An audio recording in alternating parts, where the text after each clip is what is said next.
Caitlin Clark can't catch a break following bleak injury report as Indiana politician puts her on the spot over racism investigation. Caitlin Clark just can't seem to catch a breather, not on the court, and definitely not off it. 2 weeks out with a quad injury, and somehow the biggest name in women's hoops also finds herself squarely in the middle of political crossfire. It all started back on May 17, when the Indiana Fever squared off against the Chicago Sky in what was supposed to be a feel-good season opener. Caitlin Clark and Angel Reese went toe-to-toe in front of 2.7 million fans on ABC, a viewership number the W hadn't sniffed in decades. The Fevers beat the L out of the Chicago Sky. CC nailed a 20-10-10 triple-double. Reese flexed 12 points and 17 boards, too. However, none of that made the highlight reels that in the third quarter. Clark got whistled for a flagrant 1 foul after bumping Reese, and the moment spiraled. Tensions flared, texts were handed out, and then came the bombshell, allegations of racist slurs being hurled from the stands at Reese. The league launched a 2-week investigation, and Clark, along with the Fever and the WNBA, publicly backed the process. The thing is, nothing came of it. Nada. Zip. Zilch.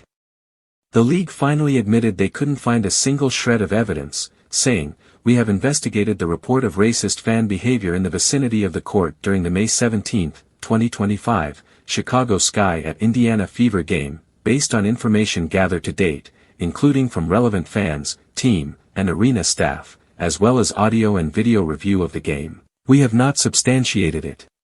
You might think the matter was closed there and then. Well, not for Senator Jim Banks. Considering that everyone involved had lent their faith in the allegations, he is now publicly demanding apologies and yes, from Caitlin Clark herself, those are awful accusations. They weren't true. The fans weren't shouting racial slurs towards Angel Reese or opposing players. I mean, where is Caitlin Clark? Where is the Indiana Fever? He continued. Where is the WNBA saying that investigation, there shouldn't have been an investigation?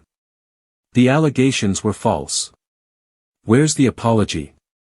It's disappointing. He's not wrong to ask. Clark had previously said, hopefully, the investigation will find anything and take the proper action, clearly believing the fanbase deserved scrutiny. Now that the league's own report says there was no racial misconduct. Crickets. Not a peep from Clark or anyone else. From Banks' words, he clearly seemed disappointed in Clark, as he believed the other person involved was unlikely to offer any apologies. Reese accused the Indiana Fever fan base of being racists. They investigated it. They said those accusations were false.